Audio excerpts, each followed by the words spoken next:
గంటకు పైగా డైరెక్టర్ రామ్ గోపాల్ వర్మ విచారణ కొనసాగుతోంది. ఒంగోలు రూరల్ పిఎస్ లో పోలీసులు కీలక విషయాలను రాబడుతున్నారు. ఫోటోల మార్పింగ్ వ్యవహారంపై పోలీసులు ప్రశ్నిస్తున్నారు. ఆర్జీవీ విచారణతో ఒంగోలు రూరల్ పిఎస్ పరిసరాల్లో భద్రతను కట్టుదిట్టం చేశారు. C M Chandrababu, deputy C M Pawan Kalyan, మంత్రి లోకేష్ ఫోటోల మార్పింగ్, అనుచిత వ్యాఖ్యలపై మద్దిపాడు పోలీస్ స్టేషన్లో వర్మపై గతంలో కేసు నమోదైంది. పూర్తి సమాచారాన్ని గుంటూరు నుంచి మా కరెస్పాండెంట్ రవికృష్ణ అందిస్తారు. రవికృష్ణ, గంటకు పైగా కొనసాగుతున్న విచారణలో ఎటువంటి విషయాలు ఇప్పటి వరకు బయటకు వచ్చాయి? విచారణ ఏ విధంగా కొనసాగుతోంది?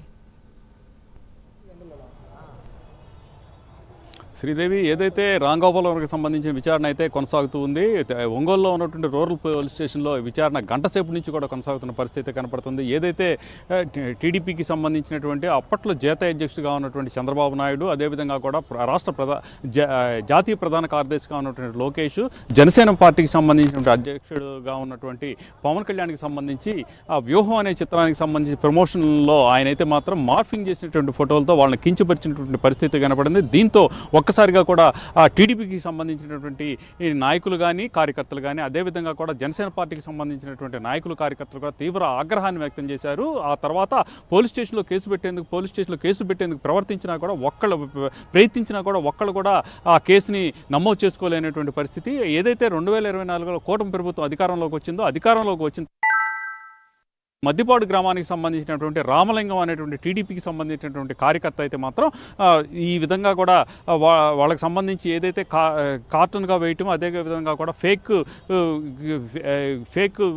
ఈ చిత్రాలు ఏవైతే ఉన్నాయో వాటితో కూడా అగౌరవపరిచినటువంటి నేపథ్యంలో తాము హర్ట్ అయినట్టుగా కూడా తెలియజేస్తూ కేసు నమోదు చేయవలసిందిగా కోరినటువంటి నేపథ్యం. అదేవిధంగా కూడా వాళ్ళ మీద 5 సెక్షన్లతో, రామ్ గోపాల్ వర్మ మీద 5 సెక్షన్లతో కేసు నమోదైంది. దీనికి సంబంధించి ఆయన అరెస్టుకు ప్రయత్నించిన సందర్భంలో ఏదైతే నవంబర్ 19, నవంబర్ 25న 2 సార్లు కూడా ఆయన హైదరాబాద్లో ఉన్నటువంటి రామ్ గోపాల్ వర్మకు సంబంధించినటువంటి ఇంటి దగ్గరికి వెళ్ళడం జరిగింది. అక్కడ నోటీసులు కూడా అంటించారు. అప్పటి వరకు ఇంట్లో ఉన్నటువంటి రామ్ గోపాల్ వర్మ అయితే మాత్రం అక్కడి నుంచి తప్పించుకొని వెళ్ళినటువంటి పరిస్థితి అయితే ఉంది. ఆ తర్వాత హైకోర్టుని అప్రూవ్ చేయారు. హైకోర్టులో కూడా చొక్కెదురైంది. తర్వాత సుప్రీంకోర్టుని అప్రూవ్ చేయారు. సుప్రీంకోర్టు కూడా హైకోర్టునే కలవాలని చెప్పిన నేపథ్యంలో హైకోర్టు మాత్రం తిరిగి హైకోర్టులోకి వచ్చినటువంటి సందర్భంలో మాత్రం ఆయనకి 5 వారాల పాటు అరెస్ట్ చేయకూడదు. అదేవిధంగా కూడా ఆయనైతే మాత్రం పోలీస్ విచారణకు, ఏదైతే దీనికి సంబంధించి ఫోటో మార్ఫింగ్ సంబంధించినటువంటి పోలీస్ విచారణకు హాజరు కావాలి, పూర్తిగా సహకరించగాలి అని చెప్పినటువంటి ఈ క్రమం. దీనికి సంబంధించే మొన్నైతే మాత్రం 4వ తేదీన ఆయన ఇక్కడ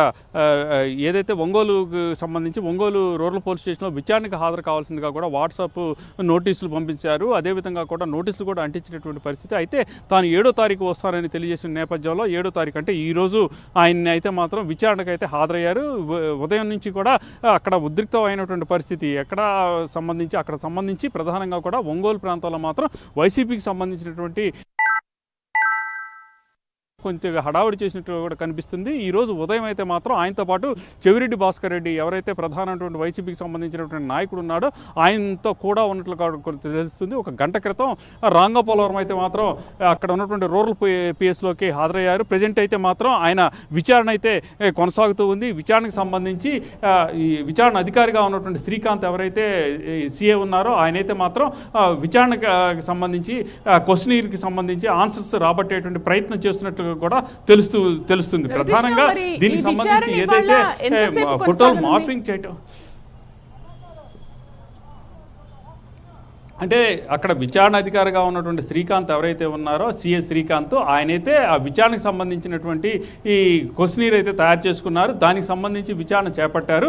దానికి అనుగుణంగా కూడా ఆ క్వశ్చన్స్ వేయటం, ఆ క్వశ్చన్స్ వేసి దాని నుంచి విచారణ రాబట్టేటువంటి పరిస్థితి అయితే ఉంటుంది. దీనికి ఏ విధంగా సహకరిస్తాడు అనే దాని మీద మాత్రం సర్వత్రా ఆసక్తి అయితే నెలకొంది అని చెప్పుకోవాలి. దానికి తోడు రామ్ గోపాల్ వర్మ అంటే మాత్రం ఆయన ఏ విషయాన్ని కూడా స్ట్రైట్గా చెప్పేటువంటి పరిస్థితి ఉండదు. ఆయన ఎప్పటికప్పుడు కూడా తప్పించుకునే విధంగా కూడా ఆయన మాట్లాడిన ఇంటర్వ్యూస్ కానీ ఏదైనా చూసినప్పుడు కనపడుతూ ఉంటుంది. అదేవిధంగా కూడా చాలా తెలివిగా కూడా సమాధానం చెబుతున్నటువంటి నేపథ్యంలో ఆయనకి సంబంధించి విచారణ అనేది మాత్రం ఈరోజు సాయంత్రం వరకు కొనసాగేటువంటి అవకాశం ఉంటుంది.